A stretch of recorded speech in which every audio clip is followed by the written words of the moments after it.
बिस्मिल्लाहिर्रहमानिर्रहीम। अस्सलाम वालेकुम dear students, I am Mohsin Munawwar, your biology teacher for MDCAT session. आज के इस लेक्चर में हम फर्स्ट ईयर की बुक से चैप्टर नंबर 7 डिस्कस करेंगे, जो कि किंगडम प्रोटिस्टा या प्रोटोक्टिस्टा जिसको नाम दिया जाता है। तो लेक्चर की डिस्कशन के लिए चलते हैं बोर्ड की तरफ। आज के इस लेक्चर में जैसे मैंने डिस्कस किया कि हमारा जो कोर्स कंटेंट या बेसिक कॉन्सेप्ट जो हम डिस्कस करेंगे दैट इज अबाउट प्रोटिस्टा या प्रोटोक्टिस्टा, जो कि चैप्टर नंबर 7 से बनाया गया।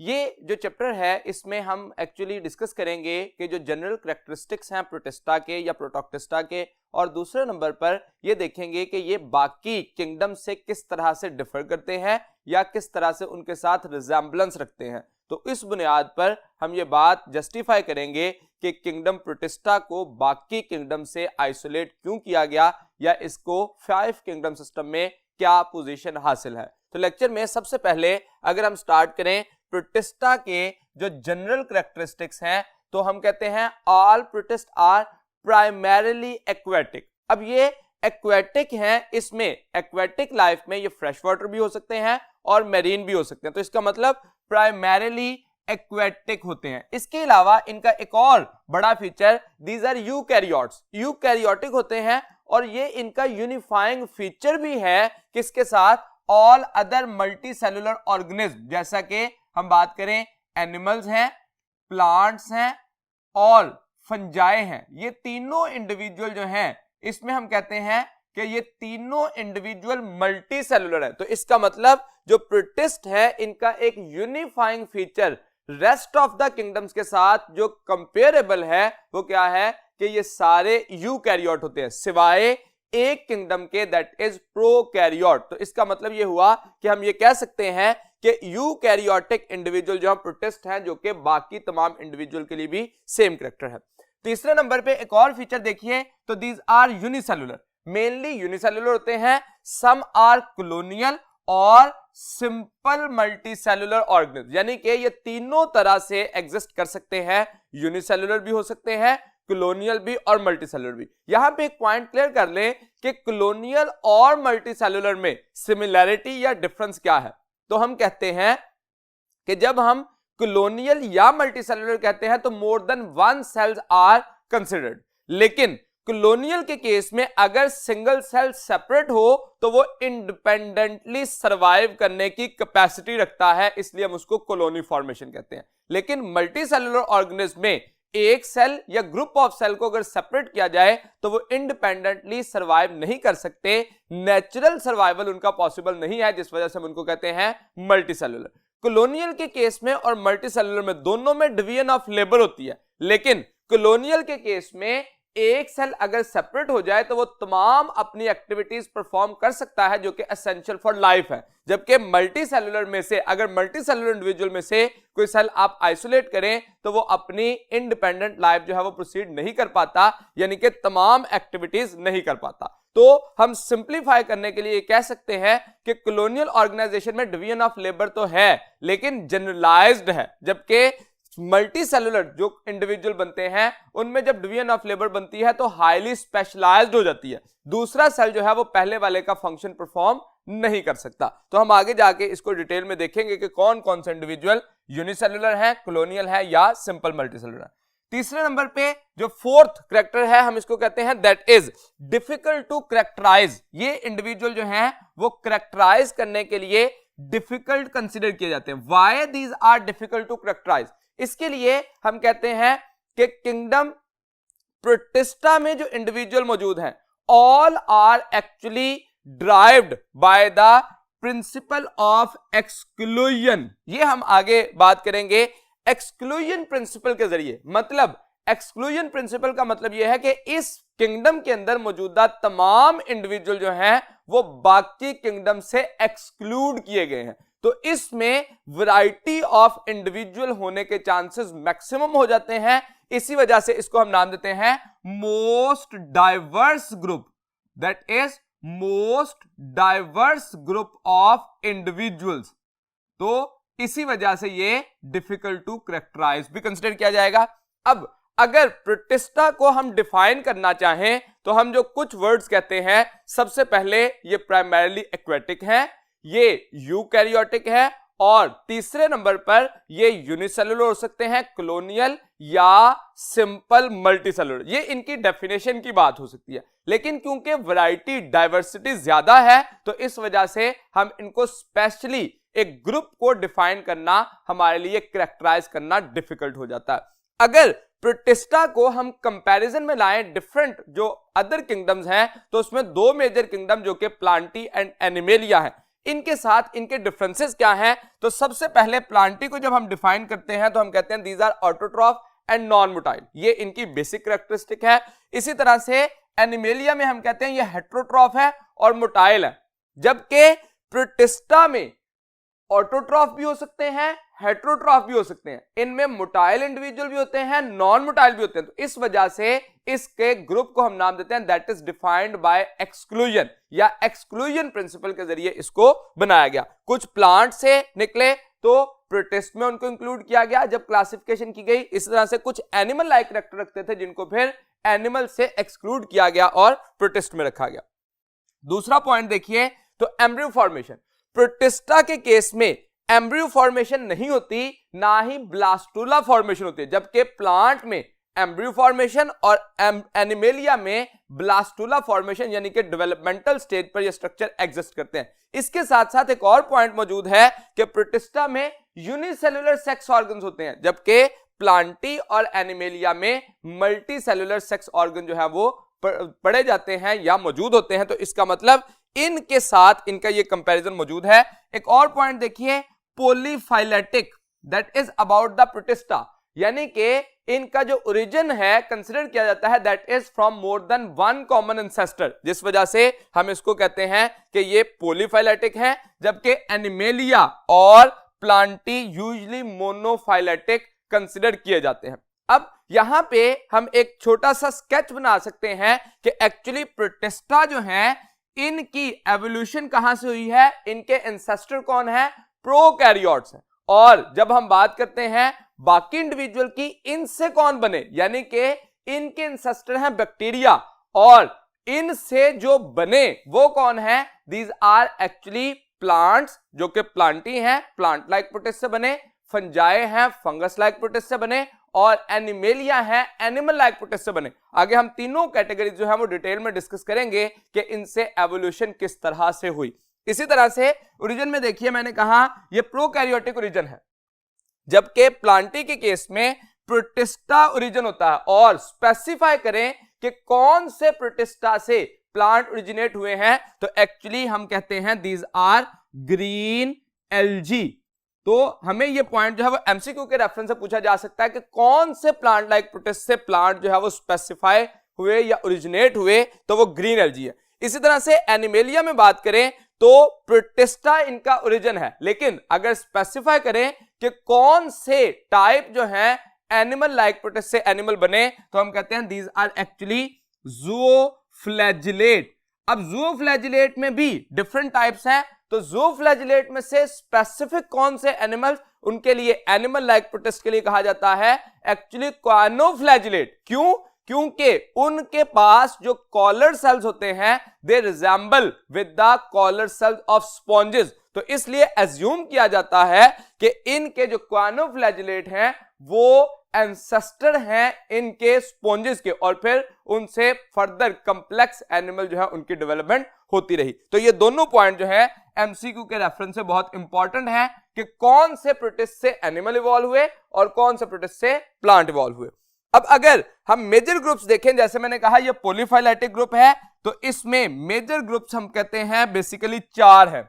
सिंगल सेल्ड प्रोटोजोन जो कि यूनिसेलुलर एनिमल लाइक प्रोटिस्ट हैं, दूसरे नंबर पे मल्टी सेलुलर और यूनिसेलुलर एल्गी जिनको हम कहते हैं कि ये प्लांट लाइक प्रोटिस्ट है, और चौथे नंबर पे स्लाइम मोल्ड एंड ओमाइकोट्स जिनको हम वाटर मोल्ड और स्लाइम मोल्ड का नाम भी देते हैं, ये फंजाई लाइक प्रोटिस्ट है। तो इसका मतलब चार ग्रुप हैं जिनसे एनिमल, प्लांट एंड फंजाई जो है ये डेवलप हुए। अब सबसे पहले हम स्टार्ट करेंगे सिंगल सेल्ड प्रोटोजोन या एनिमल लाइक प्रोटिस्ट से। तो एनिमल लाइक प्रोटिस्ट के बारे में डिटेल डिस्कशन के लिए चलते हैं नेक्स्ट बोर्ड की तरफ। एनिमल लाइक प्रोटिस्ट, जैसे मैंने कहा कि इनसे ओरिजिनेट हुए एनिमल्स। अब सवाल यह है कि एनिमल लाइक प्रोटिस्ट जो है वो कितनी तरह के होते हैं, और प्लांट लाइक प्रोटिस्ट कितनी तरह के होते हैं, और फंजाई लाइक प्रोटिस्ट कितना। इस सारे प्रोसेस को डिटेल डिस्कस करने से पहले हम ये देखते हैं कि एक्चुअली इनका हिस्टोरिकल पर्सपेक्टिव क्या है। ये जो fungi like protist, plant like protist या एनिमल लाइक प्रोटिस्ट को हमने एक किंगडम में रखा, ये किंगडम के लेवल तक पहुंचा कैसे। उस लेवल तक पहुंचने के लिए हमने जो डिफरेंट साइंटिस्ट की कंट्रीब्यूशन थी उसको अगर मेंशन करें तो सबसे पहले जो साइंटिस्ट थे जॉन हॉग, इन्होंने प्रोटिस्टा किंगडम प्रपोज किया। अब ये जो चारों पांचों साइंटिस्ट हैं, ये बड़ा इंपॉर्टेंट पॉइंट है विद रेफरेंस टू एमसीक्यू कि किसी भी एक साइंटिस्ट की कंट्रीब्यूशन पूछी जा सकती है कि जॉन हॉग की कंट्रीब्यूशन थी कि इसने किंगडम प्रोटिस्टा प्रपोज किया। अर्नस्ट हैकेल की जो कंट्रीब्यूशन थी, इसने प्रोटिस्टा में बैक्टीरिया को, जिसमें प्रोकैरियोट में जिसमें बैक्टीरिया और cyanobacteria blue green algae consider किए जाते थे, उनको इसमें कंसीडर किया और ग्रुप का नाम रखा मोनेरा। और अदर माइक्रो ऑर्गेनिज्म जिसमें यूग्लिना लाइक इंडिविजुअल थे उसको इसमें कंसीडर किया प्रोटिस्टा।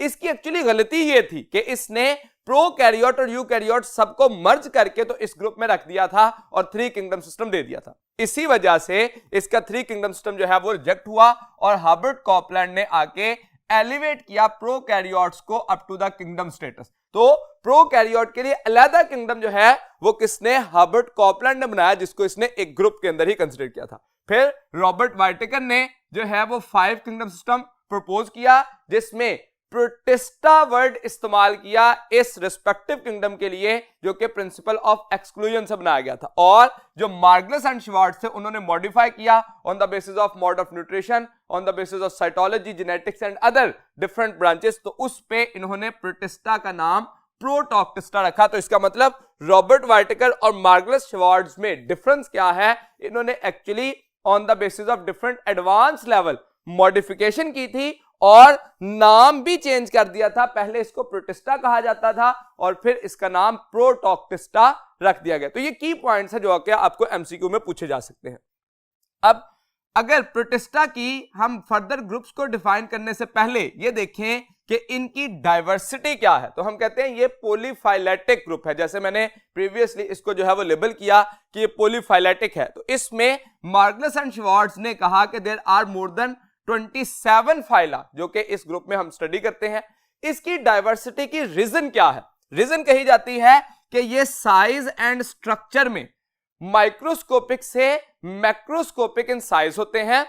इसके साथ साथ नॉन डेफिनेट शेप से डेफिनेट शेप तक, यानी कि इनकी जो अपीयरेंस है वेरिएबल है, साइज वेरिएबल है। इसके साथ साथ इनमें मोड ऑफ लोकोमोशन सिलिया के जरिए कुछ मूव करते हैं, कुछ सूडोपोडिया के जरिए मूव करते हैं, कुछ जो है फ्लैजिला के जरिए मूव करते हैं और कुछ इंडिविजुअल में फ्लेक्सिंग यानी कि बेंडिंग ऑफ द इंडिविजुअल के जरिए मूवमेंट होती है। तो इसका मतलब मोड ऑफ लोकोमोशन डिफरेंट है। मोड ऑफ न्यूट्रिशन में कुछ ऑटोट्रॉफ है, कुछ हेट्रोट्रॉफ है, तो इसका मतलब मोड ऑफ न्यूट्रिशन भी डिफरेंट हो गया। Types of reproduction, asexual reproduction में डिफरेंट टाइप्स यूज करते हैं और कुछ individual primitive form of sexual reproduction perform करते हैं। अब प्रोटिस्टा में जो एनिमल लाइक प्रोटिस्ट हैं और प्लांट लाइक प्रोटिस्ट हैं, उसमें एनिमल लाइक प्रोटिस्ट में हम कहते हैं जो सिलिएट्स हैं वो कॉन्जुगेशन का प्रोसेस परफॉर्म करते हैं, that is primitive form of sexual reproduction. ये आगे हम डिटेल में पढ़ेंगे। इसके बाद इनमें इंटरेक्शन विद अदर ऑर्गेनिज्म और देयर हैबिटेट, ये 2 पॉइंट जो हैं। अब इंटरेक्शन का मतलब क्या है कि ये सिम्बायोटिकली रहते हैं, ये पैरासिटिकली रहते हैं, ये म्यूचुअलिस्टिक रहते हैं। किस तरह से इनका इंटरेक्शन होता है डिफरेंट ऑर्गेनिज्म के साथ, उस इंटरेक्शन को जो है जब हम देखते हैं तो ये इनकी वैरायटी जो है वो बढ़ जाती है। इसी तरह से हैबिटेट में प्राइमरीली तो ये एक्वेटिक है, लेकिन एक्वेटिक में कुछ जो है वो फ्रेश वाटर में रहते हैं, कुछ मैरीन में। तो इन पॉइंट्स की बुनियाद पर भी हमें एमसीक्यू में एग्जांपल देके पूछा जा सकता है। For example mode of nutrition in the plant like protist क्या है, तो हमें आंसर चूज करना होगा ऑटोट्रॉफ है। इसी तरह से अगर हमें कहा जाए mode of reproduction in the paramecium क्या है, तो एक्चुअली कॉन्जुगेशन का प्रोसेस इस्तेमाल करते हैं। तो किसी एक एग्जांपल के साथ हमें इन गिवन डाइवर्स ग्रुप में से बात जो है वो पूछी जा सकती है कि पर्टिकुलर, जैसे हमें कहा जाए ऑर्गन ऑफ लोकोमोशन या स्ट्रक्चर ऑफ लोकोमोशन क्या है इन केस ऑफ द सिलिएट्स, जैसे पैरामीशियम में या किसी और इंडिविजुअल में, तो किसी भी एक पॉइंट पर यह क्वेश्चन पूछा जा सकता है। अब ये जो सारे ग्रुप्स हैं इसमें से फर्स्ट ग्रुप है प्रोटोजोआ, जिसको यूनिसेलुलर या सिंगल सेल्ड प्रोटोजोन कहते हैं। ये तमाम इंडिविजुअल में जो कॉमन करैक्टर हैं, all are unicellular, all are heterotroph and ingestive heterotroph. इनके केस में एंडोसाइटोसिस के जरिए, क्योंकि सिंगल सेल है तो वो इनगल्फ करता है किसी भी स्ट्रक्चर को एंडोसाइटोसिस के जरिए, और अप्रोक्सीमेटली ऑल आर मोटाइल। कुछ एक्सेप्शनल केसेस मौजूद हैं जो कि मोटाइल नहीं होती, जैसे कि वॉर्टिचेला और उसके साथ साथ एक और स्ट्रक्चर जो कि स्टेंटर, ये दोनों नॉन मोटाइल हैं। तो इसका मतलब एक्सेप्शंस मौजूद हैं, आपको एक्सेप्शन से रिलेटेड क्वेश्चन पूछा जा सकता है। अब अगर इनके ग्रुप को देखें तो एक्चुअली 5 मेजर ग्रुप्स में इनको क्लासिफाई किया जाता है। तो ग्रुप्स की डिटेल डिस्कशन के लिए चलते हैं नेक्स्ट बोर्ड की तरफ। यहां पे हमने जो कंपैरिजन में इसको जो है वो बनाने की कोशिश की कि ये जो डिफरेंट ग्रुप्स हैं इसके, जो कि एनिमल लाइक प्रोटिस्ट हैं, उसमें सबसे पहला हमारे पास सिंपलेस्ट ग्रुप आता है अमीबा। अमीबा ज़ूफ्लैजिलेट्स, सिलिएट्स, फोरामिनिफरंस एंड एक्टिनोपोड्स और एपिकम्प्लेक्सन, ये 5 मेजर ग्रुप्स हैं, जिसमें से अमीबा को कहा जाता है that is one of the simplest group. अब इसमें हम डिफरेंट लेवल्स पे जो है वो बात करेंगे। ये जो हमने इसकी डाइवर्सिटी के लिए पॉइंट्स पढ़े उसी पे कि इनका स्ट्रक्चर कैसा होता है, दूसरे नंबर पे ये मोड ऑफ लोकोमोशन क्या रखते हैं, इनकी एग्जांपल्स क्या हैं और इनका interaction with other living organism क्या है। जैसे मिसाल के तौर पर हम देखें तो ये पहला इंटरेक्शन में फ्री लिविंग होते हैं, पैरासिटिक और नो डेफिनेट शेप। इनकी शेप जो है वो चेंजेबल है, ये इनका एक यूनिक करैक्टर है जो कि बाकियों में नहीं होता। इसके साथ साथ ये फ्रेश वाटर और मेरीन और सॉइल इनहेबिटेंट हैं, जबकि ज़ूफ्लैजिलेट में देखें तो ये पैरासाइट होते हैं, सेसाइल या फ्री लिविंग होते हैं, और इनकी बॉडी डेफिनेट शेप रखती है, अप्रोक्सीमेटली स्फेरिकल और एलोंगेटेड बॉडी, और ये इंडिविजुअल ऑल मेरीन होते हैं। जबकि सिलिएट्स को देखें तो वो अपने आउटर एक कवरिंग बनाते हैं जिसको नाम देता है पेलिकल, और इस वजह से इनकी डेफिनेट या चेंजेबल शेप होती है। तो इसका मतलब इनकी हैबिटेट और इनकी शेप के अकॉर्डिंग हम पहला पॉइंट जो है डिस्कस कर सकते हैं। दूसरे पॉइंट में देखिए तो अमीबा या ज़ूफ्लैजिलेट या सिलिएट में लोकोमोटरी स्ट्रक्चर कौन सा है, तो इनके केस में एक फॉल्स फुट लाइक स्ट्रक्चर जो है वो प्रोजेक्शन ऑफ द साइटोप्लाज्म बनती है, जिसको हम नाम देते हैं सूडोपोडिया, और इस सूडोपोडिया की वजह से इसकी मूवमेंट हो पाती है। अब सूडोपोडिया जो है वो 2 फंक्शन के लिए रिस्पॉन्सिबल होता है, एक तो इसका फंक्शन लोकोमोशन है और दूसरे नंबर पे ये एंडोसाइटोसिस के लिए आउटर पार्टिकल के गिर्द कवरिंग बनाने के लिए भी इस्तेमाल होता है। यहां पे तो इसका फंक्शन लोकोमोशन दिया गया, लेकिन जब आप न्यूट्रिशन का चैप्टर पढ़ते हैं डाइजेशन इन अमीबा, तो उसमें भी सूडोपोडिया लाइक स्ट्रक्चर ही बनते हैं जो कि फूड के पार्टिकल को डाइजेस्ट करते हैं। तो इसका मतलब सूडोपोडिया डुअल फंक्शन जो है वो परफॉर्म करेगा। इसके बाद फ्लैजिलम देखिए तो ज़ूफ्लैजिलेट में ये मौजूद होता है, इसमें कुछ इंडिविजुअल ससाइल होते हैं लेकिन यूजुअली ये मोटाइल हैं।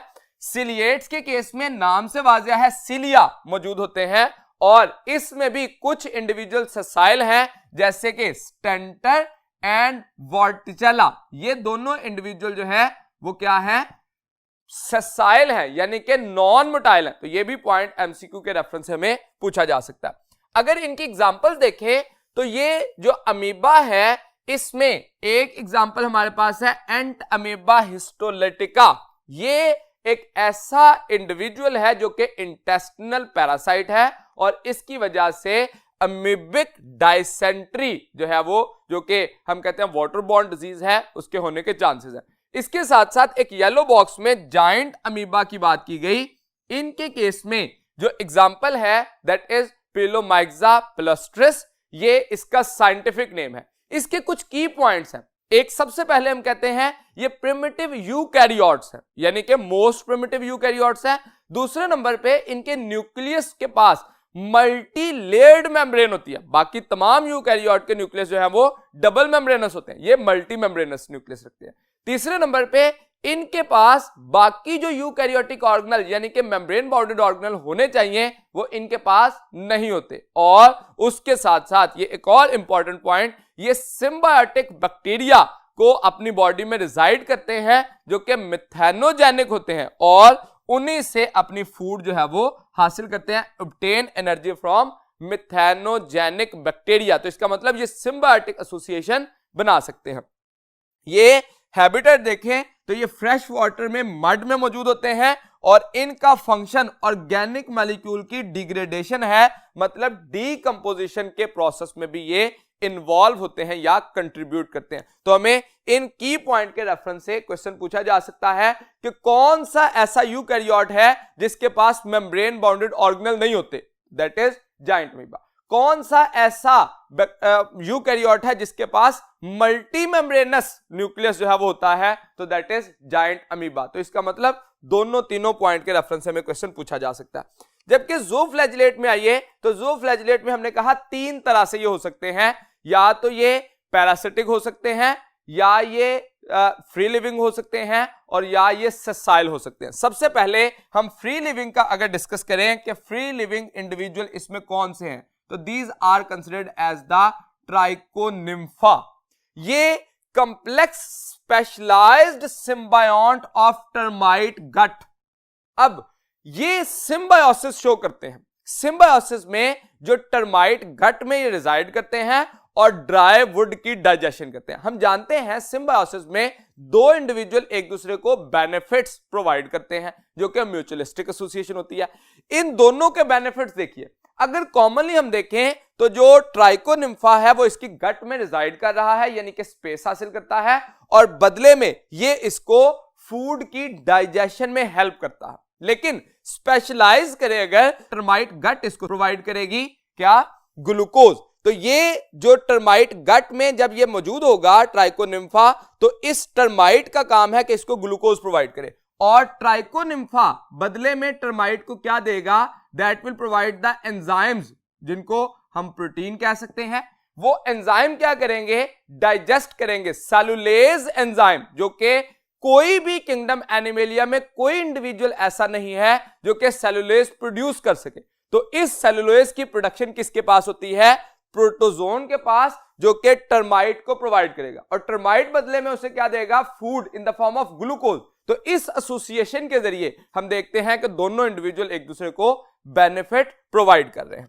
अब अगर दूसरा इंडिविजुअल देखें तो पैरासिटिक, कुछ इंडिविजुअल पैरासिटिक होते हैं, जैसे एग्जांपल दी गई ट्राइपेनासोमा। ये ट्राइपेनासोमा जो है ये एक पैरासाइट है, किस डिजीज के लिए, that can cause the disease in African sleeping sickness. तो इस डिजीज को नाम दिया जाता है अफ्रीकन स्लीपिंग सिकनेस। अब यहां पे पैरासाइट कौन है, ट्राइपेनासोमा, होस्ट कौन है, ह्यूमन, और वेक्टर कौन है, that is the CC fly. That is the fly which is responsible to transmit the parasite towards the human to cause the disease. तो इसका मतलब अगर हमें कहा जाए कि vector for the transmission of particular parasite for African sleeping sickness, तो answer होगा CC fly।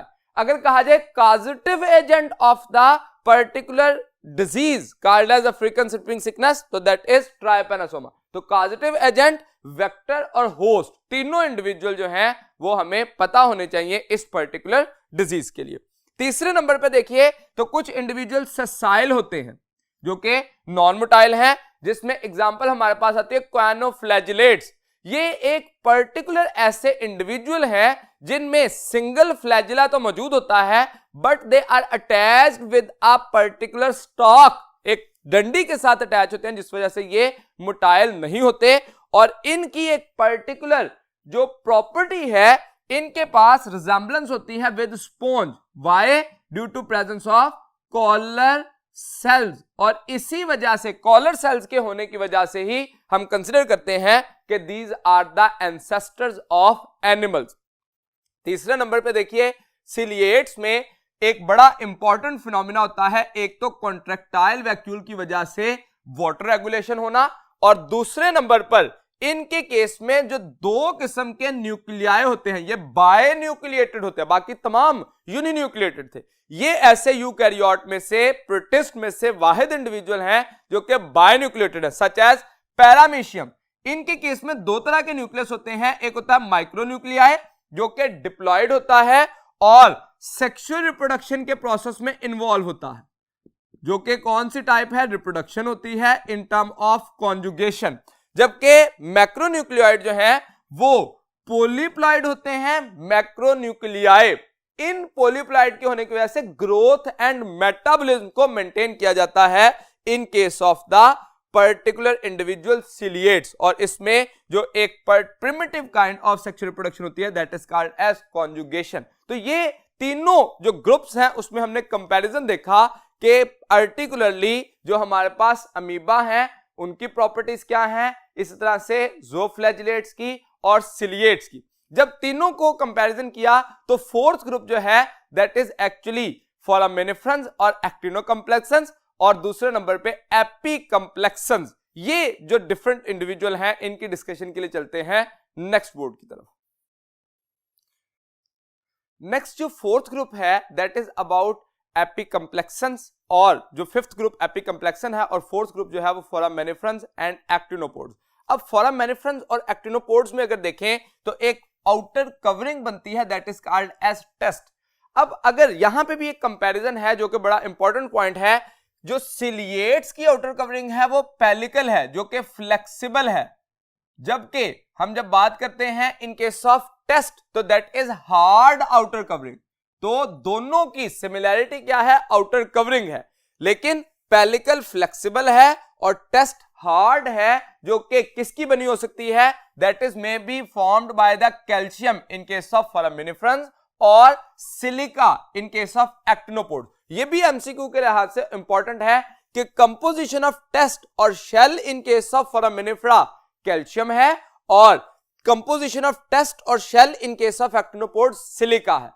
अब इनमें जो कैल्शियम की वजह से बनता है तो ये रिजर्व्स ऑफ लाइमस्टोन बनाने के लिए, मड ऑफ बॉटम में लाइमस्टोन के रिजर्व बनाने के लिए इस्तेमाल होता है, और उसके साथ साथ इसकी डेपोजिशन की वजह से जो आउटर कवरिंग है उसकी वजह से चाक फॉर्मेशन जो है वो हो रही होती है। जबकि एक्टिनोपोड्स में, अब अगर हम एग्जांपल देखें फोरामिनिफरंस में तो हम कहते हैं फोरामेंस इनकी एग्जांपल है, जबकि एक्टिनोपोड्स की जो एग्जांपल है दीज आर द रेडियोलेरियंस। अब अगर इसकी एक एमसीक्यू डिस्कस करें, फोरामिनिफरा and एक्टिनोपोड्स have locomotory structure.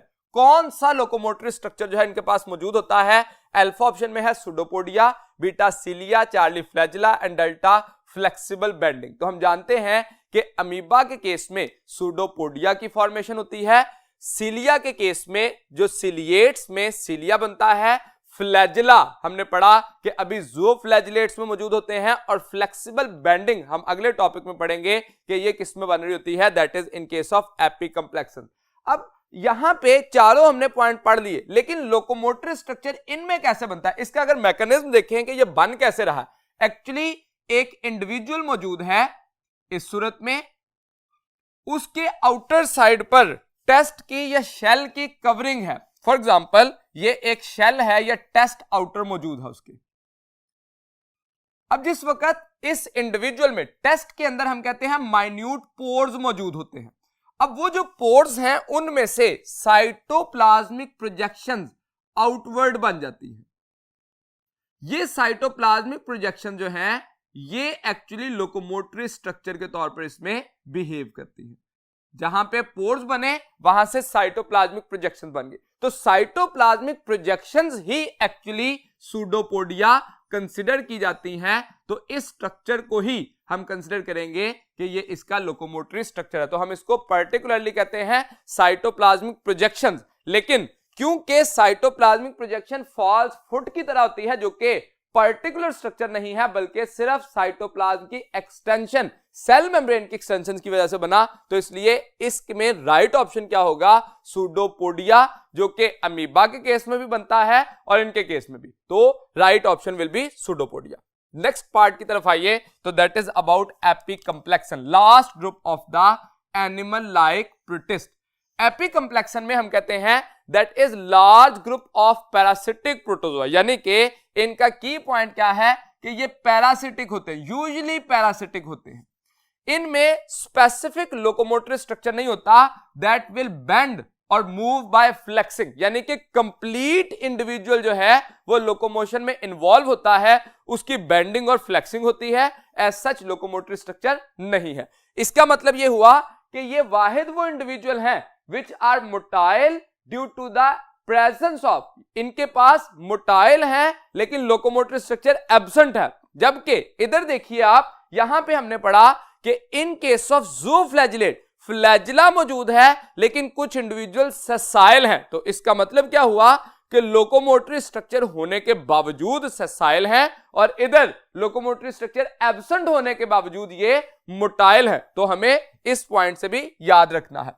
Life cycle जो है ये वन होस्ट और डिफरेंट होस्ट स्पीशीज पर, कुछ इनके इंडिविजुअल अपना कंप्लीट लाइफ साइकिल एक ही होस्ट पर पूरा कर लेते हैं और कुछ जो है वो डिफरेंट होस्ट पे डिपेंड करते हैं। इनमें स्पोर्स बनते हैं डिफरेंट स्टेजेस पे, some stages of life cycle पे जो इनके स्पोर बन रहे होते हैं। और इसमें जो इंपॉर्टेंट एग्जांपल है that is actually plasmodium, that is called as a malarial parasite, that is the disease in human malaria, जिसमें जो सिम्टम्स होते हैं that is a chill followed by a fever, यानी कि हमें सर्दी लगती है और सर्दी के बाद जो है वो फीवर हो जाता है। ये इसका एक मेन सिम्टम है जिसकी वजह से हम ये रिकॉग्नाइज कर पाते हैं कि ये मलेरिया है। इसमें जो लाइफ साइकिल होता है वो किस तरह से है, हम जानते हैं कि that is due to the bite of the mosquito. Mosquito, कौन सा मॉस्किटो बाइट करे? फीमेल एनोफ्लीज मॉस्किटो, यानी कि जेंडर उसका फीमेल है और जो स्पीशी है या जेनस है, जो इसका ग्रुप है दैट इज एनोफ्लीज। जैसे हम जानते हैं कि एडिस थे जो कि डेंगू काज करते थे, इसी तरह से क्यूलेक्स हैं और एनोफ्लीज, डिफरेंट ग्रुप्स मौजूद हैं। तो कौन सा ग्रुप? एनोफ्लीज होना चाहिए और फीमेल। हमेशा याद रखिए कि जो फीमेल है in case of mosquito that has capacity to suck the blood. Male mosquito blood suck नहीं करता, why? Due to its appearance of their mouth, mouth के ऊपर एक खास किस्म की अपीयरेंस बनती है साइफन, जो कि फीमेल में बनती है और इसी वजह से यही ब्लड सक करने की कैपेसिटी रखते हैं। अब यहां पे एक नॉर्मल इंफॉर्मेशन है हमारे पास कि अगर फीमेल ही ब्लड सक कर सकती है तो मेल अपनी फीडिंग हैबिट के लिए कहां से और कैसे फूड हासिल करता है? तो मेल जो है वो नेक्टर ऑफ फ्लावर्स से फूड हासिल करता है, जबकि फीमेल जो है that is responsible to collect the food by the sucking blood of the human या किसी भी और स्पीशीज डिपेंडेंट होती है। जैसे एनोफ्लीज ह्यूमन के केस में करती है, क्यूलेक्स जो है वो बर्ड में, और डिफरेंट इंडिविजुअल डिफरेंट केसेस में जो ब्लड सक कर सकती है। हमारा यहां पे कंसर्न ये है कि जब ह्यूमन के ऊपर इसने फूड हासिल करने के लिए उसको बाइट किया, तो बाइट करने के दौरान अपना माउथ का जो साइफन है वो पेनिट्रेट किया और इसके सलाइवरी ग्लैंड में जो काइंड ऑफ स्पोर मौजूद होता है दैट इज स्पोरोजॉइट। ये स्पोरोजॉइट जो है मैन में ट्रांसमिट हो जाएगा, मैन के ब्लड में आ गया और ब्लड से उसको ट्रांसफर किया जाएगा, एंटर होगा लिवर में। अब लिवर के अंदर जाके इसमें चेंजेस आएंगी, इसकी शेप में चेंजेस आएंगे, जिसकी वजह से स्ट्रक्चर बनेगा मीरोजॉइट, that is another form.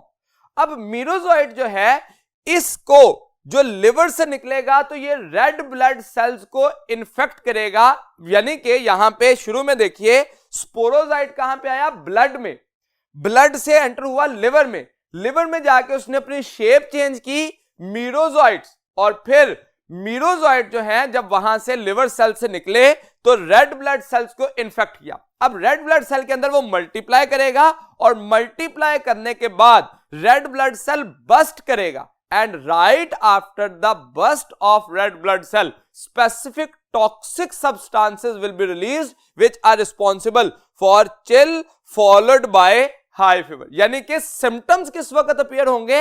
Eight the time of burst of RBC. ये हमें एमसीक्यू पूछा जा सकता है कि when symptoms will be appeared, तो सिम्टम्स के लिए बस्ट ऑफ आरबीसी होना जरूरी है और बस्ट ऑफ आरबीसी की वजह से ये प्रॉब्लम जो है वो शो होगी।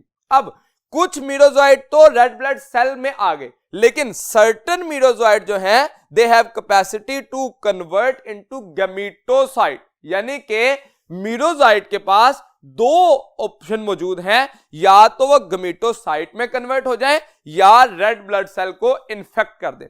अब यहां पे जब इन्फेक्ट किया तो एक सेल को जब इन्फेक्ट किया तो उसमें मल्टीप्लिकेशन की वजह से मिलियंस बन गए। वो मिलियंस जो हैं वो दोबारा रेड ब्लड सेल्स को इन्फेक्ट कर सकते हैं या वो कन्वर्ट हो सकते हैं इनटू गैमेटोसाइट। फिर ये गैमेटोसाइट जो है वो ब्लड के अंदर मौजूद होगा, तो जिस वक्त एक फीमेल एनोफिलीज ह्यूमन को बाइट करेगी for the sucking of blood, तो उसके दौरान ब्लड के जरिए गैमेटोसाइट इसकी गट में आ जाएगा। अब ये गैमेटोसाइट जो कि इसके गट में आया, that will transform into sporozoite in case of female mosquito. इसकी गट में ये ट्रांसफॉर्मेशन होनी है, गट में, और फिर यहां से इसको सप्लाई कर दिया जाएगा किस तरफ, टुवर्ड्स द सलाइवरी ग्लैंड्स, जहां से फिर से इसको जो है वो ट्रांसमिट किया जा सकता है ह्यूमन में। यहां पे अब की पॉइंट देखिए कि एक्चुअली एमसीक्यू किस लेवल पे यहां से बन सकता है। एक तो सबसे पहली बात जो है हमें पूछा जा सकता है कि इसकी अल्टरनेट फॉर्म कौन कौन सी है प्लाज्मोडियम की, तो स्पोरोजाइट है, मीरोजाइट है और गैमेटोसाइट है, ये तीन फॉर्म्स है। तीसरे नंबर दूसरा जो क्वेश्चन इसमें पूछा जा सकता है कि कौन सी स्टेज किस इंडिविजुअल में होती है स्पेशली, जैसा कि मीरोजाइट जो है वो किस जगह पर बनते हैं, तो लिवर में बनते हैं और मल्टीप्लिकेशन उनकी रेड ब्लड सेल्स के अंदर होती है। कौन सी ऐसी स्पोर की स्टेज है जो कि कॉमन है in case of the mosquito और in case of the human, तो स्पोरोजाइट जो कि मॉस्किटो के सलाइवरी ग्लैंड में भी होती है और ब्लड ऑफ मैन में भी होती है। इसी तरह से गैमेटोसाइट यहां पे बनते हैं और इधर आके उनकी फ्यूजन की वजह से स्पोरोजाइट बनता है। यानी कि यहां पे क्वेश्चन पूछा जा सकता है कि सेक्सुअली रिप्रोड्यूसिंग स्ट्रक्चर बनते कहां पे हैं और सेक्सुअल रिप्रोडक्शन कंप्लीट कहां होती है। तो ये वो डिफरेंट एस्पेक्ट हैं जिससे हमें इस एमसीक्यू के रेफरेंस से यहां से बात पूछी जा सकती है, इस लाइफ साइकिल से, जो कि हमें नोट करने हैं और उन पॉइंट्स को कीनली ऑब्जर्व करना है। ये हमारा यहां तक कंप्लीट हुआ point about the animal like protist. Second part या सेकंड मेजर ग्रुप है that is unicellular algae and multicellular algae, जिनको हम प्लांट लाइक प्रोटिस्ट का नाम देते हैं। तो प्लांट लाइक प्रोटिस्ट को जानने के लिए चलते हैं नेक्स्ट बोर्ड की तरफ।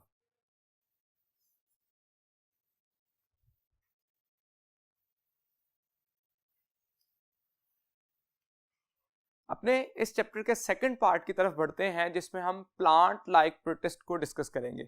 अब प्लांट लाइक प्रोटिस्ट जो है, जैसे मैंने कहा, ये फर्दर टू ग्रुप्स में क्लासिफाई किए जाते हैं, यूनिसेलुलर एल्गा लाइक प्रोटिस्ट जिनको हम कहते हैं, ये एल्गा कहते हैं, और मल्टीसेलुलर एल्गा जो कि यूनिसेलुलर इंडिविजुअल में तीन किस्म के इंडिविजुअल कहे जाते हैं, यूग्लिनॉइड्स, डायनोफ्लैजिलेट्स एंड डायटम्स, और जबकि मल्टीसेलुलर में red algae, brown algae and green algae. सबसे पहले हम एल्गी को जब हम प्लांट लाइक प्रोटिस्ट का नाम देते हैं तो इसके कुछ मेजर फीचर्स, जिसमें सबसे पहला है कि ये फोटोसिंथेटिक हैं, 50 to 60% ऑफ फोटोसिंथेसिस इनकी वजह से होती है अर्थ पे, और rest of the photosynthesis will be done by the plants. Second, इनकी ग्रोथ रेंज जो है ये कुछ इंडिविजुअल यूनिसेलुलर होते हैं, कुछ फिलामेंटियस हैं और कुछ मल्टीसेलुलर है, सच एज सीवीड्स। हमारी बुक में एग्जांपल दी गई कि वो मल्टीसेलुलर स्ट्रक्चर होते हैं, जबकि जब फिलामेंटियस की बात करते हैं तो फिलामेंटियस में ये सिनोसिटिक या सेप्टेट, मतलब के ए सेप्टेट हो सकते हैं या सेप्टेट हो सकते हैं, cross wall present between the nucleus, अगर प्रेजेंट होगी तो कहलाएगा सेप्टेट, और अगर एब्सेंट होगी तो उसको सिनोसिटिक, या हम नाम देंगे दूसरे नंबर पे ए सेप्टेट। अब तीसरे नंबर पे एक और प्रॉपर्टी जिसको हम थैलस फॉर्मेशन, जो कि एक यूनिक टर्म है एल्गी के लिए, कि इनमें जो बॉडी होती है एल्गी की बॉडी, उसको नाम देता है थैलस। क्यों थैलस कहा जाता है? Because that contain undifferentiated roots, leaves and stem. और अनडिफरेंशिएटेड क्यों है? Due to the devoid of या absence of vascular bundles such as xylem and phloem.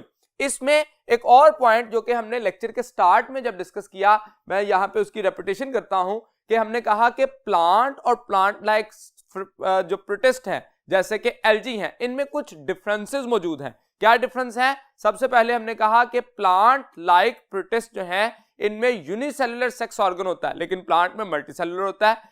Plants के केस में जो एम्ब्रियो है उसकी फॉर्मेशन होती है, जबकि प्लांट लाइक प्रोटिस्ट में नो एम्ब्रियो फॉर्मेशन। तो इस बेस पे हम प्लांट और प्लांट लाइक प्रोटिस्ट को डिफरेंशिएट कर सकते हैं।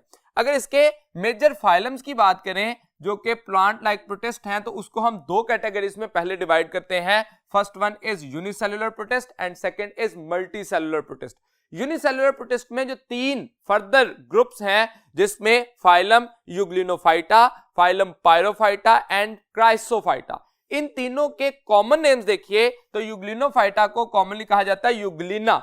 ये यूग्लिना में जो इंडिविजुअल हमारे पास इसकी प्रॉपर्टीज हैं, सबसे पहले लोकोमोटरी स्ट्रक्चर देखें तो दे कंटेन फ्लैजिलम, और फ्लैजिला दो होते हैं, एक शॉर्ट फ्लैजिला होता है और एक लॉन्ग। क्योंकि फ्लैजिलम होता है इस वजह से ये एनिमल लाइक कैरेक्टर, मोटाइल था, एनिमल लाइक कैरेक्टर है।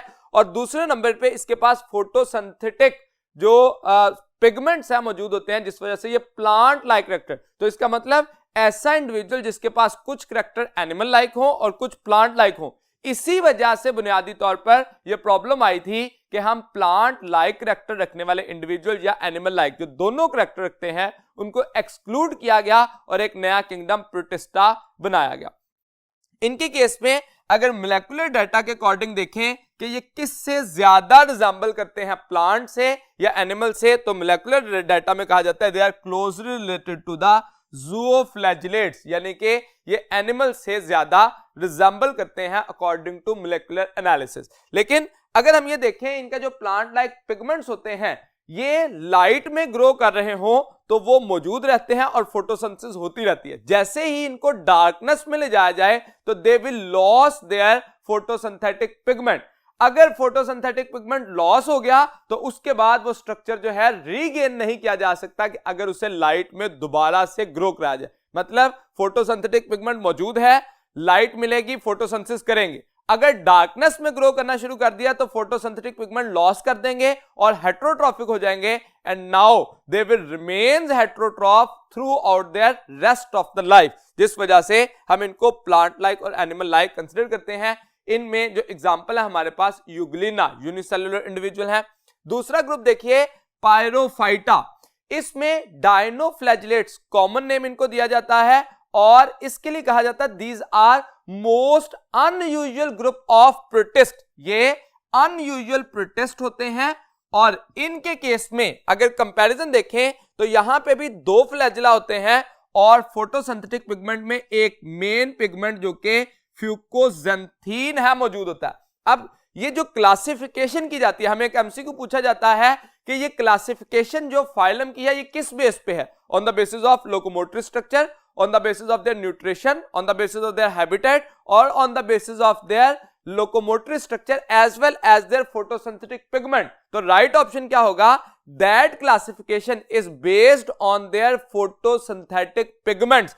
इनमें photosynthetic pigment different होते हैं, जैसे यहां पे देखिए कैरोटिनॉइड है, क्लोरोफिल A and B है, यहां पे एडिशनल आ गया फ्यूकोजेंथीन। इनके केस में A, C कैरोटिनॉइड की जगह कैरोटीन और फ्यूकोजेंथीन मौजूद है। तो इसका मतलब photosynthetic pigment main difference create करते हैं इन तमाम ग्रुप्स में। पायरोफाइटा में हम कहते हैं कि ये शेल से कवर्ड होते हैं, इनके आउटर शेल मौजूद होता है और ये मैरीन इकोसिस्टम के प्रोड्यूसर हैं और इसके लिए हम वर्ड इस्तेमाल करते हैं second to diatoms. Second to diatoms का मतलब क्या है कि लार्जेस्ट प्रोड्यूसर होंगे डायटम्स और डायटम्स के बाद जो मैक्सिमम प्रोडक्शन करेंगे प्रोड्यूसर के तौर पर बिहेव करेंगे, दीज आर द डायनोफ्लैजिलेट्स और पायरोफाइटा। ये पॉपुलेशन एक्सप्लोजन काज करते हैं और उसकी वजह से इंटरटाइडल जोन्स में रेड टाइड्स की फॉर्मेशन होती है। ये कि इनका एक जनरल करैक्टर है रेड टाइड फॉर्मेशन। अब ये कंफ्यूजन अक्सर क्रिएट होती है एमसीक्यू में जब पूछा जाता है कि रेड टाइड्स किसकी वजह से बनती हैं, तो एक ऑप्शन रेड एल्जी और दूसरा डायनोफ्लैजिलेट। तो हम नाम से कंफ्यूज होते हैं बाज़ औक़ात कि रेड एल्जी रेड टाइड्स बनाएंगे, हालांकि रेड एल्जी रेड टाइड्स नहीं बनाते। डायनोफ्लैजिलेट्स जो हैं ये रेड टाइड्स की फॉर्मेशन करते हैं इंटरटाइडल जोन्स में। इनके जो एग्जांपल्स हैं गनुएलेक्स एंड क्रिएटियम, ये दो एग्जांपल जो हैं वो हमारे टेबल में दी गई। क्राइसोफाइटा में डायटम्स इनको कॉमनली कहा जाता है। ये जो है यूजुअली नो फ्लैजिला, जब इनके लोकोमोटरी स्ट्रक्चर में देखते हैं तो यूजुअली नो, इसका हरगिज ये मतलब नहीं है कि इनके पास नहीं है। यहां पे एक और एमसीक्यू इसी रेफरेंस से पूछा जाता है कि इन तमाम एल्गी में से कौन सा ऐसा ग्रुप है जिसके पास flagellum throughout their life cycle नहीं होता, तो वो सिर्फ एक है, दैट इज रोडोफाइटा और रेड एल्गी। बाकी तमाम ग्रुप में किसी एक स्टेज पर लाइफ साइकिल के कम से कम फ्लैजिलम या लोकोमोटरी स्ट्रक्चर होता है, रोडोफाइटा में किसी स्टेज पर नहीं होता। तो इसीलिए हमने यहां पे नन नहीं लिखा, यूजुअली नन के आमतौर पर नहीं होता, लेकिन किसी स्टेज पे रिप्रोडक्टिव स्टेज में ये स्ट्रक्चर जो है वो एग्जिस्ट कर सकता है। इसमें भी हमने फोटोसिंथेटिक पिगमेंट इस्तेमाल किए, जो मेन है वो फ्यूकोजेंथीन जो कि एडिशनल के तौर पर आता है। इनको डायटम्स का नाम इस वजह से दिया जाता है कि ये petri dish like two shell जो है वो सेल वॉल के बनते हैं और वो एक दूसरे के अंदर फिट आ जाते हैं, जिस वजह से डायटम्स का नाम या डायटम्स का नाम दिया जाता है। ये लार्जेस्ट प्रोड्यूसर है और एग्जाम्पल में डायटोमा, पिनुलेरिया एंड फ्रिकुलेरिया, ये कुछ एग्जाम्पल हमारे जो बुक में टेबल दिया गया जिसमें कंपैरिजन दिया गया उसमें लिखी गई हैं, जो कि एमसीक्यू के रेफरेंस से पूछी जा सकती हैं। ये पॉइंट हमने डिस्कस किया यूनिसेलुलर प्रोटिस्ट के लिए। दूसरा जो मेन ग्रुप है इसका, that is about multi cellular protist. तो मल्टी सेलुलर प्रोटिस्ट की डिस्कशन के लिए चलते हैं नेक्स्ट बोर्ड की तरफ। मल्टी सेलुलर प्रोटिस्ट, जैसे मैंने जिक्र किया कि ये तीन तरह के होते हैं, brown algae, red algae and green algae. इनमें जो एक यूनिकनेस है, जो एक कॉमन कैरेक्टर है, मल्टी सेलुलर होना। ये दोनों individual totally multi cellular group है, लेकिन क्लोरोफाइटा के केस में कुछ इंडिविजुअल यूनिसेलुलर या कॉलोनियल हो सकते हैं, यानी कि एक्सेप्शनल केस मौजूद है ऐसे मल्टी सेलुलर फाइलम जिसमें यूनिसेलुलर या कॉलोनियल हो सकते हैं। जैसे क्लोरोफाइटा के केस में जो क्लोरेला है वो यूनिसेलुलर ग्रीन एल्गा है। इसी तरह से वॉल्वॉक्स जो है वो कॉलोनियल है, लेकिन कुछ इंडिविजुअल इसमें मल्टी सेलुलर भी होते हैं। अगर कॉमन कैरेक्टर देखें तो सबसे पहले हम इनको कॉमन नेम में कहते हैं, ये ब्राउन एल्गी होते हैं, ये रेड एल्गी हैं और ये ग्रीन एल्गी हैं। इनके पास टू फ्लैजिला होते हैं जो कि रिप्रोडक्टिव सेल्स पर हैं। आगे हम डिटेल में जो है वो देखेंगे कि ये स्ट्रक्चर जो है वो किस तरह से ब्राउन एल्गी में कैल्प्स की सूरत में रिप्रोडक्टिव सेल में होते हैं और जो कंप्लीट बॉडी बन जाती है उसके ऊपर नहीं होते। रेड एल्गी के केस में none throughout their life cycle, हम कह सकते हैं in whole life cycle, complete life cycle में कहीं भी फ्लैजिलम नहीं बनता। इस वजह से these are the only non motile group of the algae. Chlorophyta में ये मोस्टली फ्लैजिला रखते हैं, मोस्ट केसेस में मौजूद होता है। और जो इनका मेन पॉइंट है अबाउट देयर फोटोसिंथेटिक पिगमेंट, इनके पास भी chlorophyll A, C, carotene and fucoxanthin होता है। लेकिन जो रोडोफाइटा है इसके पास एक यूनिक किस्म का स्ट्रक्चर आता है, दैट इज फाइकोएरिथ्रिन, जो कि एक एडिशनल टाइप जिसको फोटोसिंथेटिक पिगमेंट कहें, जो बाकी किसी में एग्जिस्ट नहीं करता। और इनमें chlorophyll a, b and carotene मौजूद होते हैं। अब यहां पे हम अगर कंपैरिजन करें तो दो ऐसे फोटोसिंथेटिक पिगमेंट देखे जो कि एडिशनल है, एक फ्यूकोजेंथीन है और दूसरे नंबर पे फाइकोएरिथ्रिन है। तो इस रिलेशन से भी हमें एमसीक्यू पूछा जा सकता है कि कौन सा फोटोसिंथेटिक पिगमेंट किस में पर्टिकुलरली एग्जिस्ट करता है। जो फ्यूफाइटा है इनको हम जायंट प्रोटिस्ट का नाम जो है वो इसको देते हैं because largest known brown algae are kelps, जिनका साइज 75 मीटर तक हो सकता है। ये वेरिएबल साइज के होते हैं, फ्यू सेंटीमीटर टू 75 मीटर तक लार्जेस्ट होते हैं। इनकी एक और प्रॉपर्टी, ये एडिबल है, खाने के लिए इस्तेमाल किए जा सकते हैं। और तीसरे नंबर पे हम कहते हैं कि इनकी बॉडी के 3 मेजर कंपोनेंट्स बनते हैं। सबसे पहले हम कहते हैं ब्लेड, जो कि लीफ लाइक होते हैं, लीफ लाइक। इसके बाद स्टाइप्स जो कि स्टेम लाइक होती हैं, और होल्ड फास्ट जो कि रूट लाइक स्ट्रक्चर के तौर पर एग्जिस्ट करती हैं। एग्जाम्पल में देखिए तो फ्यूकस, मैक्रोसिस्टस एंड लैमिनेरिया, ये कुछ एग्जाम्पल जो है वो फ्यूफाइटा की हैं। और रोडोफाइटा में हम कहते हैं कि ये कंप्लेक्स इंटरवोवन फिलामेंट। अब दोनों में कंपैरिजन देखिए तो ये स्ट्रक्चर जो है वो 3 मेजर पार्ट पर मुश्तमिल था और ये फिलामेंटियस है। ये टफ और लेदरी है, जबकि ये डेलिकेट और फेदरी है। इन दोनों में कंपैरिजन हो सकता है। और ये हमेशा, क्योंकि इनके पास फ्लैजेलम नहीं होता, तो ये अटैच होते हैं with the substance through their hold fast. और इनकी एक इंपॉर्टेंट करैक्टर, इनके पास कैल्शियम कार्बोनेट होता है, जिस वजह से ये कोरल रीफ फॉर्मेशन में इन्वॉल्व हो सकते हैं, same as the coral animals, जो कि सिलेंट्रेट्स जिस तरह से कोरल रीफ्स बनाते हैं उसी तरह से ये भी कंट्रीब्यूट कर सकते हैं। और इसमें एग्जांपल क्या है, कॉन्ड्रस है, पॉलीसाइफोनिया, ये दो एग्जांपल जो है वो रोडोफाइटा की दी गई। जो क्लोरोफाइटा है ये इंडिविजुअल ग्रीन एल्गी हैं और इनमें प्लांट लाइक करैक्टर कुछ होते हैं, जिस वजह से इनको मोस्टली रिजेंबल्ड विद प्लांट कहा जाता है। दोनों के पास फोटोसिंथेटिक पिगमेंट है, दोनों के पास जो एनर्जी रिजर्व है वो स्टार्च है, और दोनों के पास जो सेल वॉल है वो सेलुलोज की बनी है। तो इन 3 पॉइंट्स पे हम कहते हैं कि ये एक दूसरे के साथ कंपेरेबल हैं, प्लांट और ग्रीन एल्गी। इनका जो आरएनए सीक्वेंस है ये सजेस्ट करता है कि green algae are the ancestors of the plant. इनकी एग्जांपल, डिफरेंट एग्जांपल हमारी बुक में दी गई, जिसमें क्लेमेडोमोनास है, अल्वा है, स्पायरोजाइरा है, डेस्मिड्स है, और इसके साथ साथ वॉलवॉक्स है, और क्लोरेला। इसका येलो बॉक्स जो है वो दिया गया, जिसमें 3 पॉइंट जो है जस्टिफाई किए गए हैं कि एक तो ये यूनिसेलुलर ग्रीन एल्गी होता है, दूसरे नंबर पर ये एक्सपेरिमेंटल मॉडल के तौर पर डिफरेंट बायोलॉजिकल रिसर्च में इस्तेमाल किया जाता है, और तीसरे नंबर पर पॉसिबिलिटी है कि नियर फ्यूचर में हम इसको अल्टरनेट सोर्स ऑफ फूड के तौर पर इस्तेमाल करें, क्योंकि ये फोटोसिंथेटिक होता है और फोटोसिंथेसिस के जरिए प्रोड्यूसर के तौर पर काम करता है।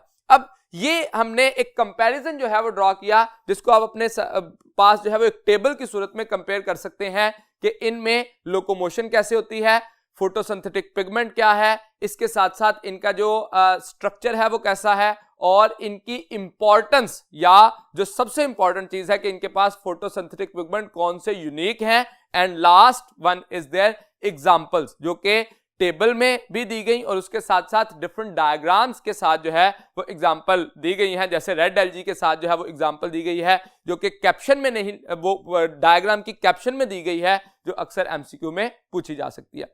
अब एल्गी के ग्रुप के बाद जो लास्ट पे इसका पॉइंट है, that is about importance of algae. तो इसको पढ़ने के लिए चलते हैं नेक्स्ट बोर्ड की तरफ। इंपॉर्टेंस की जब हम बात करते हैं तो डिफरेंटली हम इसकी इंपॉर्टेंस को स्टडी कर सकते हैं। सबसे पहले ये इकोनॉमिक और एनवायरमेंटल इंपॉर्टेंस रखते हैं, जिसमें हम कहते हैं कि एडिबल होते हैं, इनको फूड के तौर पर, सोर्स ऑफ फूड के तौर पर इस्तेमाल किया जा सकता है। इससे useful substance algin, agar, carrageenan and antiseptics ये हासिल हो सकते हैं। ये भी पॉइंट एमसीक्यू में पूछा जा सकता है कि कौन से ऐसे कंपाउंड हैं जो कि, या सब्सटेंस हैं जो कि इससे हासिल हो सकते हैं। ये major producer of aquatic ecosystem है, जो कि मेन रोल प्ले करते हैं इन फूड चेन। अब यहां पे याद रखिए कि जो फूड चेन में प्रोड्यूसर, मेजर प्रोड्यूसर का तो हमने कहा, लेकिन स्पेसिफाई किया जा सकता है कि लार्जेस्ट प्रोड्यूसर कौन से हैं और सेकंड लार्जेस्ट प्रोड्यूसर कौन से हैं, यानी कि डायटम्स लार्जेस्ट प्रोड्यूसर हैं and dinoflagellates are second to the diatoms. अब इसके बाद जो हमारा लास्ट पॉइंट है, that is about fungi like या fungus like protist. Fungus like protist के फंजाई के साथ क्या सिमिलैरिटीज हैं और डिफरेंसेस हैं। जैसे हमने प्लांट और एनिमल के बारे में पढ़ा कि वो प्लांट लाइक प्रोटिस्ट से कैसे डिफर करते हैं, तो फंजाई लाइक प्रोटिस्ट फंजाई से कैसे डिफरेंशिएट होते हैं। तो सबसे पहला पॉइंट हम देखते हैं सिमिलैरिटीज क्या है और फिर डिससिमिलैरिटीज या डिफरेंसेस। सिमिलैरिटीज में देखते हैं both have cell wall, both are non motile, both are non photosynthetic या heterotroph, and both have thread like structure which is called as hyphae. तो ये दोनों के केस में सिमिलैरिटीज है। जबकि डिससिमिलैरिटीज में आए तो सेंट्रियोल की मौजूदगी या एब्सेंट। फंजाई लाइक प्रोटिस्ट में सेंट्रियोल होता है, लेकिन जो फंजाई हैं इनके पास सेंट्रियोल मौजूद नहीं होता। कंपोजिशन ऑफ सेल वॉल देखिए तो फंजाई लाइक प्रोटिस्ट में सेल वॉल बनी होती है सेलुलोज से, जबकि फंजाई में काइटिन से बनी होती है। और जो हेटेरोट्रॉफिक न्यूट्रिशन है उसमें भी फंजाई जो है वो अब्जॉर्प्टिव हेटेरोट्रॉफ होते हैं, जबकि फंजाई लाइक प्रोटिस्ट इंजेस्टिव या अब्जॉर्प्टिव दोनों तरह के हेटेरोट्रॉफ हो सकते हैं। हमारी बुक में 2 एग्जांपल जो है वो उससे एक्सप्लेन किया गया फंजाई लाइक प्रोटिस्ट को। वन इज कॉल्ड एज माइक्सोमाइकोटा, जिसको स्लाइम मोल्ड भी कहा जाता है, एंड सेकंड इज ओमाइकोटा, जिसको वाटर मोल्ड का नाम देते हैं। तो सबसे पहले हम देखें जो कि माइक्सोमाइकोटा है, इसमें कुछ कैरेक्टरिस्टिक जैसे इसकी फीडिंग स्टेज बताई गई, that is called as plasmodium, जो कि मल्टी न्यूक्लिएटेड होती है और इसमें जो साइटोप्लाज्मिक स्ट्रक्चर जो है उसमें मैनी न्यूक्लियस मौजूद होते हैं। इनका जो साइज है ये ग्रो कर सकते हैं 30 सेंटीमीटर और 1 फीट इन डायमीटर। मॉर्फोलॉजी और हैबिटेट पे आइए तो स्लाइमी अपीयरेंस रखते हैं, डैम्प डिकेइंग लॉग्स, लीफ लिटर और इसके साथ साथ ऑर्गेनिक मैटर्स पर ये ग्रो कर सकते हैं। इनमें नेटवर्क ऑफ चैनल्स की फॉर्मेशन होती है जो कि मल्टी न्यूक्लिएटेड है। ये बैक्टीरिया को इंजेस्ट कर सकते हैं, यीस्ट को, स्पोर्स को और ऑर्गेनिक मैटर पर, डीकंपोजिंग ऑर्गेनिक मैटर पर ये फीड कर सकते हैं। इनकी रिप्रोडक्शन एक इंपॉर्टेंट एस्पेक्ट है, इसको जरा अंडरस्टैंड कीजिए कि रिप्रोडक्शन में ये अनफेवरेबल कंडीशन और फेवरेबल कंडीशन में डिफरेंटली बिहेव करते हैं। जैसा कि प्लाज्मोडियम इनकी जो बॉडी है उस पे जो स्पोरेंजियम है, जो सैक लाइक स्ट्रक्चर है, उसमें मियोसिस की वजह से हैप्लॉइड स्पोर्स बनते हैं। दीज स्पोर्स आर रेजिस्टेंट और ये अनफेवरेबल कंडीशन में बनेंगे। जब तक कंडीशन अनफेवरेबल रहेगी ये स्पोर रेजिस्टेंट रहेंगे। जैसे ही कंडीशन फेवरेबल हुई, these spore will germinate to form amoeboid flagellated या स्वार्म सेल्स। ये फ्लैजिलेटेड कितने सेल्स फ्लैजिलेटेड होते हैं? बायफ्लैजिलेटेड। तो जैसे ही ये स्ट्रक्चर बनेगा बायफ्लैजिलेटेड तो ये स्वार्म सेल कहलाएंगे जो कि रिप्रोडक्टिव सेल्स होते हैं। अब ये रिप्रोडक्टिव सेल जो है वो फ्यूज करेंगे, ये भी हैप्लॉइड होंगे। याद रखिए स्पोर्स की जर्मिनेशन से ये बने हैं, दोनों हैप्लॉइड हैं और ये हैप्लॉइड स्ट्रक्चर की फ्यूजन से बनेगा जाइगोट और जाइगोट जो है वो डेवलप करेगा इनटू प्लाज्मोडियम। तो हमें ये पूछा जा सकता है फेवरेबल कंडीशन और अनफेवरेबल कंडीशन में चेंज कहां पे आती है? तो अनफेवरेबल कंडीशन तक स्पोर बने होंगे, यहां तक रुक जाएंगे और जैसे ही कंडीशन फेवरेबल हुई तो ये जर्मिनेट करके अमीबॉइड सेल और जिसको हम जाइगोट कहेंगे इनकी फॉर्मेशन स्टार्ट हो जाएगी और अल्टीमेटली ये प्रोसेस जो है वो कंटिन्यू करेगा। इसमें जब हम स्लाइम मोल्ड एक ग्रुप का नाम लेते हैं तो इसमें एक एग्जाम्पल जो कि मॉडल ऑर्गेनिज्म के तौर पर यूज किया जाता है, दैट इज फाइसेरम पोलिसेफेलम। तो इसकी डिस्कशन के लिए चलते हैं नेक्स्ट बोर्ड की तरफ। यहां पे जब फाइसेलम पोलिसेफेलम को, जैसे मैंने कहा कि ये एक मॉडल ऑर्गेनिज्म के तौर पर इस्तेमाल किया जाता है एक्सपेरिमेंटल मॉडल के तौर पर, तो उसमें हम कहते हैं ये फंडामेंटल बायोलॉजिकल प्रोसेसेस जो होते हैं उसमें इस्तेमाल होता है, जैसे to study the growth and differentiation, to determine the cytoplasmic streaming movement और फंक्शंस ऑफ द स्केलेटन। ये वो तीन एस्पेक्ट हैं जिसके लिए मेजरली इसको इस्तेमाल किया जाता है। अब ये तो पहला ग्रुप था जिसको हमने स्लाइम मोल्ड या माइक्सोमाइकोटा का नाम दिया। जब हम दूसरा ग्रुप की बात करते हैं वाटर मोल्ड या ओमाइकोट्स, तो ये मोस्ट एंशिएंट ग्रुप कंसिडर किए जाते हैं और इनको एंसेस्टर ऑफ फंजाई भी कंसिडर किया जाता है। अब हमने तीनों बातें जो है वो क्लियरिफाई कर ली कि एनिमल लाइक प्रोटिस्ट में से कौन सा इंडिविजुअल एनिमल का एंसेस्टर है, प्लांट लाइक प्रोटिस्ट में कौन सा है और फंजाई लाइक प्रोटिस्ट में कौन सा एंसेस्टर है। इनके क्यों हम इनको एंशिएंट ग्रुप और एंसेस्टर कंसिडर करते हैं? क्योंकि इनकी सेल वॉल में सेलुलोज होता है, काइटिन नहीं होता, एसेप्टेट हाइफी रखते हैं ये, और ये पैथोजेनिक ऑर्गेनिज्म होते हैं।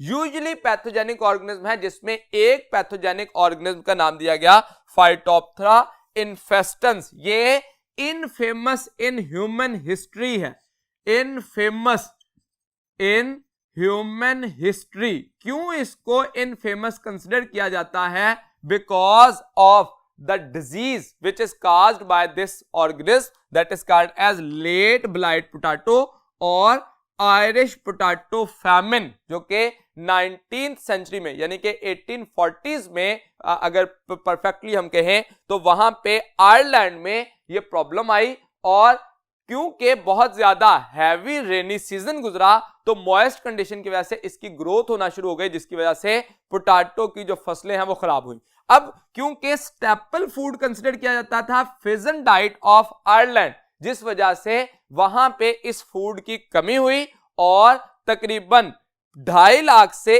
1 मिलियन तक पर्सन जो है वो स्टार्व्ड हुए और डेथ तक गए, और मेजॉरिटी ऑफ द पर्सन जो है उन्होंने माइग्रेशन की टुवर्ड्स द यूएस। तो ये migration due to any disease attack, जिसको हम लार्जेस्ट कंसिडर करते हैं, और डेथ भी बहुत ज्यादा हद तक इसकी वजह से हुई।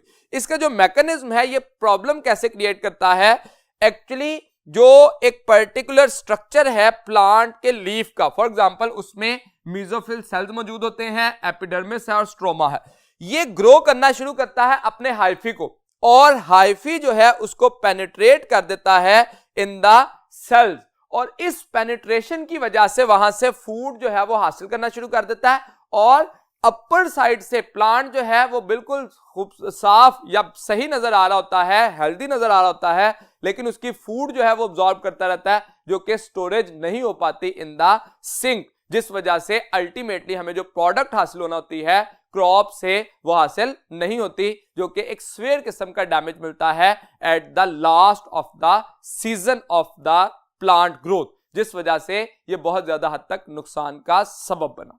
यहां तक आज का हमारा ये लेक्चर कंप्लीट हुआ। उम्मीद है कि मैं अपनी बात आपको समझाने में कामयाब रहा। अगले लेक्चर तक के लिए दीजिए इजाजत। अल्लाह हाफिज।